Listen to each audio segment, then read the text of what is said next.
이제는 세 번째 이슈로 넘어가 보시죠. 세 번째는 대응 전략입니다. 또 이렇게 아이패드에 내리는 그림도 있고요. 배터리가 꺼져가는 분위기가 참 안타깝게 느껴지는데 어떤 이슈인지 열어보겠습니다. 새로 이어지고 있는 제약바이오 부유자 대응 전략은 이란 이슈를 다뤄보겠습니다. 오늘 같은 경우에만 보더라도 전차 군단 없으신 분들은 굉장히 좀 소외되는 시작이기도 했잖아요. 증권사에서는 이 바이오 섹터의 실질적인 모멘텀이 확인되는 국면에서 코스닥 활성화 기대 정책이나 조정 국면이 맞물릴 경우에 코스닥이나 제약바이오가 일어설 수 있다라는 좀 평가를 내놓고 있는데요. 가지고 계신 분들은 정말 답답한 의견이 많을 것 같은데 제약바이오 대응 전략은 어떻게 세워야 될까요? 저는 사실 어제 포트를 완벽하게 리밸런싱을 했습니다. 제가 작년 11월부터 완전히 바이오 쪽을 거의 30%에서 40%까지 포트를 확장을 했었거든요. 그러니까 작년 11월이니까 거의 2달 이상 사실은 JP모건 컨퍼런스를 기대하면서 네. 바이오가 달려왔다. 좀 말씀드리기 조금 죄송하긴 하지만, 그러니까 많이 올랐어요. 그러면 지금 바이오가 왜 빠지냐고 묻는다라고 하면 솔직히 이유는 없습니다. 악재는 전혀 없어요. 그냥 기대를 했던 어떤 빅딜이 나오지 않았다라는 거. 그래서 수급적인 이슈라고 보고 있거든요. 저는 지금 제약바이오가 빠지는 거는 외국인과 기관이 파니까 빠지는 거다라고 볼 수가 있고, 그리고 대장주들이 줄줄이 하락하고 있잖아요. 네. 그래서 저는 일단은 소나기는 피하고 보자라는 입장인 거고, 일단 지금처럼 제약바이오에 조금은 세론이 나오면서 수심이 악화되고 그동안 2달 동안 올랐던 거에 대한 조정이 나오고 있을 때는 저는 조금 피한다라고 보는 거고, 근데 그러면 제약바이오가 끝났냐? 네. 저는 그렇게 생각하지는 않거든요.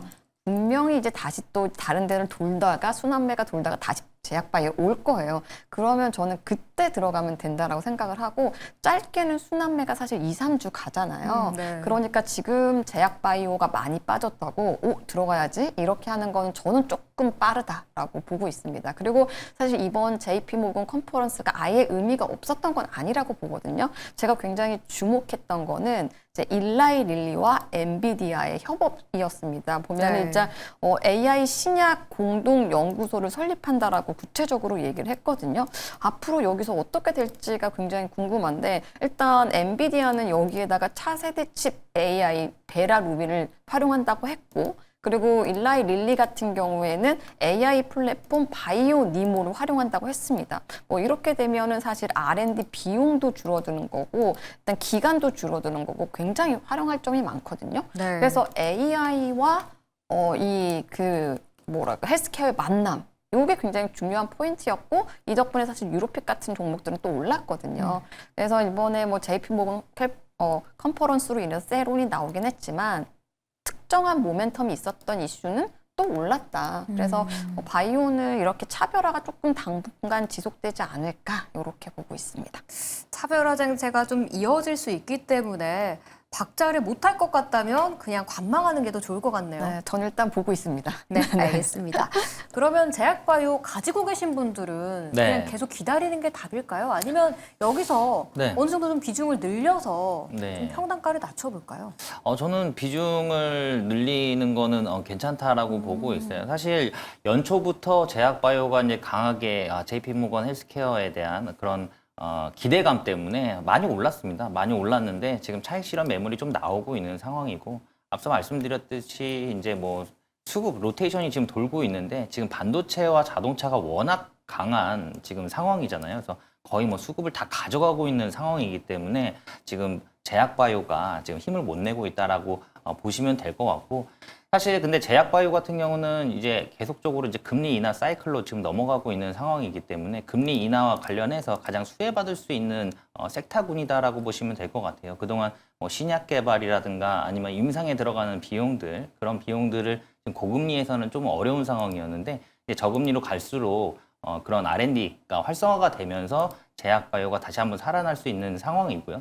그리고 미국에서 지금 통과가 이제 임박한 생물보안법 이슈가 또 남아 있습니다. 사실 지금 미국과 중국이 패권 전쟁 중인데, 가장 지금 중국을 압박하고 있는 부분은 이제 AI라든가 반도체 부분이죠. 그 다음에 이제 생물보안법 같은 경우는 이제 첨단 바이오를 또 제재하라 하겠다라는 내용입니다. 왜냐하면 앞으로 이제 우리나라뿐만이 아니라 뭐 전 세계가 이제 고령화로 지금 가고 있는 그런 상황이고 의약품에 대한 수요는 계속적으로 증가를 할 수밖에 없는 그런 상황이다 보니까 제약바이오, 사실 이 제약바이오는 이 기술 장벽이 높기 때문에 먼저 선점을 하는 기업들을 따라오는 기업들이 그 기술 장벽을 넘기가 굉장히 쉽지가 않아요. 그래서 중국도 좀 따라오기가 좀 어려운 상황이기 때문에 그런 차원에서 봤을 때 우리나라 제약바이오 기업들은 좀 긍정적인 흐름이 계속적으로 나올 것으로 예상이 되고 있고 미국의 의약품들도 대부분 우리나라에서 생산을 하고 있는 상황이기 때문에 앞으로 CDMO라든가 생물보안법이 지금 상원, 하원을 다 통과를 했죠. 이미 네. 통과를 했기 때문에 트럼프 사인만 남은 상태입니다. 이게 사인이 돼서 만약에 진행이 된다라고 했을 때는 그 이슈 타고 다시 한번 또 움직일 수 있겠다. 그래서 지금 사실 조금 내려오면 조금 더 담는 전략도 괜찮아 보인다. 이렇게 말씀드릴 수 있을 것 같아요. 네, 모멘텀은 충분히 살아있고 또 특별한 악재가 나온 게 아니기 때문에 지금 구간에서는 조금 더 시간이 필요할 것 같습니다. 이제는 또 오늘 또 살짝 변동성을 보인 섹터이기도 해요. 우주항공 섹터에 대해 좀 이야기를 나눠볼까 하는데 대표 종목으로 저는 생각을 했었던 이노스페이스 같은 경우에 오늘 장중 변동성이 약 20% 가까이 나타나는 등 롤러코스터 장세가 좀 펼쳐지고 있습니다. 윗꼬리 아랫꼬리 길게 달면 이제는 좀 조심해야 되나라는 생각이 좀 들기도 하는데 네. 우주항공 섹터는 어떻게 할까요?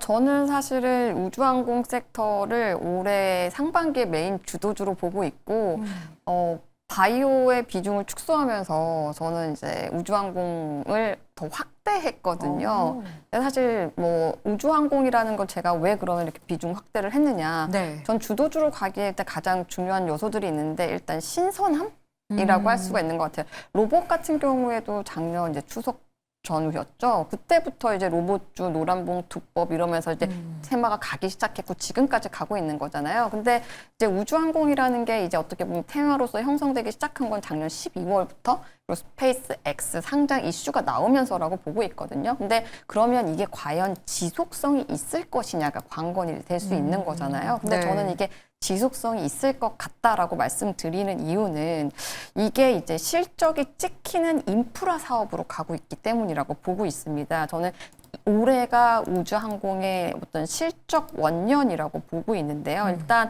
글로벌 우주 시장 규모를 보면 작년 같은 경우에 약 800조 원이었었거든요. 이게 반도체 산업에 준하는 규모라고 할 수가 있습니다. 그리고 일단은 이제 우주항공이라는 게 단순하게 국가 이벤트가 아니라 민간 자본이 들어간다는 게 또 굉장히 중요하고, 그리고 이제 우주항공은 다운스트림과 업스트림으로 나눠서 생각을 해볼 수가 있거든요. 이제 다운스트림 같은 경우는 사실 비중이 큽니다. 실제로 이제 이렇게 쏘아 올리는 거 있죠. 발사체, 위성 뭐 이런 것들. 이런 게 업스트림이라고 하는 건데 이게 비중이 약 13% 정도로 굉장히 작습니다. 근데 지금 현재 이 업스트림에서 병목 현상이 나타나고 있다라는 거죠. 네. 무슨 얘기냐면 일단은 이 발사체 핵심 부품 기업들이 부품이 없는 거 절대적으로 부족한 그런 상황이거든요. 그래서 이 업스트림 기업들이 가격 결정권을 가지고 있습니다. 그래서 일단 이번에 이슈가 많아요. 스페이스 X도 있지만 아마존 같은 경우에도 이번에 그 스타쉽을 쏘아 올릴 수밖에 없거든요. 그러다 보니까 일단 업스트림에서도 병목 현상이 나타나고 있고 거기에 관련돼서 쏘아 올리고 난 이후에 다운스트림에서도 사실은 또 활용도가 굉장히 많기 때문에 저는 올해 우주항공 같은 경우에는 단순한 테마, 과거의 어떤 그런 패턴을 반복하는 게 아니라 뭐 제2의 로봇주처럼 이렇게 갈 수 있지 않을까? 이렇게 저는 보고 있습니다. 로봇에 이어서 우주항공 쪽 네. 비중을 늘린 한 해였다라는 의견이 좀 귀에 들어오는데요. 그럼 우주항공은 반도체 말고 비중 어느 정도로 좀 보시는지 궁금하네요. 비중이요? 네. 아니 별로 안 좋아하시나요? 앞서 말씀드렸듯이 이제 반도체하고 사실 제가 전력 한 바구니에 다 담을 수는 없잖아요. 그렇죠. 네. 예, 그러니까 비중을 그래도 조금은 담으셔야 될 것 같아요. 한 10% 정도? 담으셔야 될 것 같은데 왜 그러냐면 이제 당장 이제 내달 5일에 또 이제 그 나사에서 달 탐사선이 발사가 되거든요. 아르테미스가 발사가 되기 때문에 지금 어떻게 보면 그 이슈가 이제 코앞에 와 있는 그런 상황입니다. 그래서 최근에 이제 우주항공 섹터군들이 전체적으로 좀 크게 빠져가서 네. 이제부터는 또 기술적 반등도 나올 수 있는 그런 구간이다라고 보고 있고요.